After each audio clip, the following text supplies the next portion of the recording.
Hey everyone, first and foremost, before I start reading this article, this one's coming out of the Financial Post, I will mention, the onus is on us to be personally responsible. That's the thing. We want to have people to push back against the status quo or the ruling establishment or the media hacks who are part and parcel of that establishment, then we need to support them.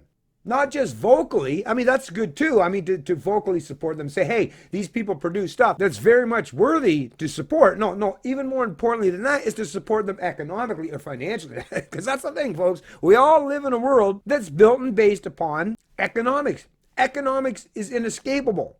It's what we use as a means to place value on not just people, but places, things, and everything else, whether it's in the consumption process or the many other ways we value each other. At the end of the day, money is a representation of value.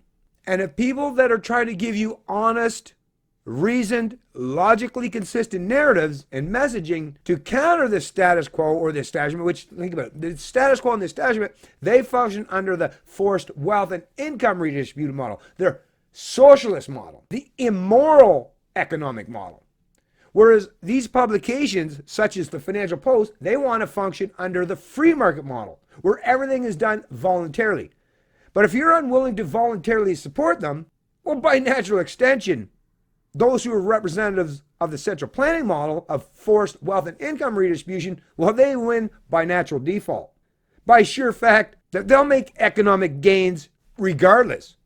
Whereas people that function in the free market, under voluntary economic contributions or exchange, they can only rest and reside on your willingness to support them. And what I've seen today goes a long way to explain why the central planners, those who function under the forced wealth and income redistribution model, are kicking the proverbial asses of those who want to do things voluntarily.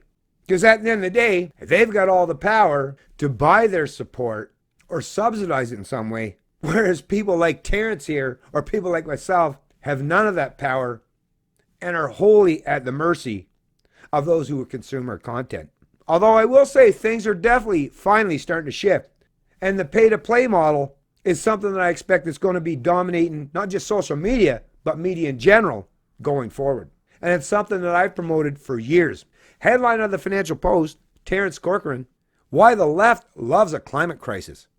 Leftists with radical agendas are mounting a global climate campaign to bulldoze market capitalism and build a new socialist democratic paradise. It's being reported by Terrence Corcoran, December 4th, 2019. We had major breaking news Tuesday out of the United Nations 25th Conference of the Parties, COP25, Climate Change Summit in Madrid. Greta, the self-described angry kid, had landed. Her boat docked in Lisbon, just as the World Meteorological Organization reported that 2019 had been a cold year for Canadians. Yeah, as a Canadian, I can say, yeah, where's all this global warming? Matter of fact, I wish it really was happening because, man, it's been mighty cold. The Greta news drowned out the WMO report, which also found 2019 produced record levels of frigidity in many parts of North America, including the coldest February on record for several regions in Western Canada, including the city of Vancouver. It was also a rather cold first half of the year in parts of Eastern Canada. There were further outbreaks of unseasonable cold and early season snowfall in the western and central interior of North America in late September and late October. Yeah, that's the thing. Reality over rhetoric. Like, as many of these proponents of climate alarmism or the climate crisis keep putting up this message or this narrative that, oh, global warming, right? And, oh, the Earth's getting hotter and, oh, especially Canada in particular. It's like, well, do you not realize that we people that actually live in this country, we actually experience the weather every day? And when your rhetoric is in complete contrast to what we experience in the real physical, tangible world, no wonder we're unwilling to fall for your bullshit narrative. Sorry, but you might be good at spewing a rhetoric, but not so good that you're going to deny the reality that we actually function or exist under. But forget about Canada. Who cares? The WMO reports that 2019 was hotter on average in other parts of the world, which is why Greta Thunberg and an army of young and not so young leftists with radical agendas are mounting a global campaign to bulldoze market capitalism and build a new socialist democratic paradise. Well, I would suggest, just like many other people have said, hey, Greta, head on over to China or India or some of these other third world or emerging countries that actually are producing much higher levels of these greenhouse gases or contributing to the global climate crisis, right? Why don't you go around to these countries? Why did you choose to come to Canada, right? A country that per capita, the footprint that we have per capita, there's only 36, 37 million people in Canada. I mean, per capita in comparison to the geographical landmass that we occupy, I'd say we're at the low end of it. Matter of fact, I'd say our boreal forest or our natural environment greatly overcomes detrimental impacts or carbon footprints that we put as Canadians. But once again, what it really comes down to is just like Terrence is kind of alluding to here is, but Canada's a fairly rich and wealthy nation.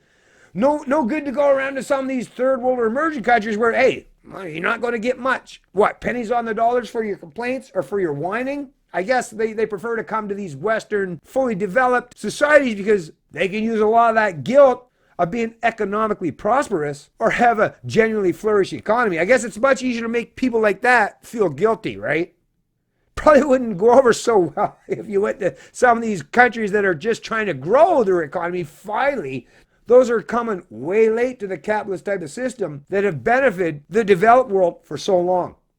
I guess it wouldn't work out too well when you were trying to finger wag at those people. They'd be more than willing to say, screw you. But because I guess you can rely on a lot of the guilty conscience of Canadians because they are seemingly better off, you want to use that as a means to make them feel just bad enough that they'll hand over their hard-earned dollars to you in a sympathetic bid to alleviate themselves from their original sins of living, growing, and prospering in the modern world. How terrible of them for doing so. And that's the funny part, is a lot of these people are proponents of environmentalism, as if none of these people aren't living the same way that the rest of us. Actually, these people probably live even more pronounced in terms of their carbon footprint than the people that they want to figure wag to. I mean, Greta alone seems to come from a pretty well-off family, a background where she can spend weeks on end traveling all over the world, sailing across the ocean. I mean, like, a lot of people would just about give up everything that they've ever had because it's so minuscule to even have the opportunity to live like Greta here. But yet she wants to figure wag at the very people who just desperately try to strive, survive, and get by in this modern world. How dare you? Anyways, folks, I'll place a link to this article in the description of the video below. But yeah, I find all this stuff, it's just all so crazy, right? At the end of the day, and I do appreciate Terrence for putting this article on. And I was going to give it a lot more, but like I say, it is really, at the end of the day, I don't really have to cover much because it's just a new story, and I give credit to these people that keep pumping out these stories, and even myself, I sometimes I feel, I don't know how Terrence doesn't feel himself, although I'm sure he does. Don't you get sick of repeating the same thing? Like, don't you think people should learn, right? But apparently, no.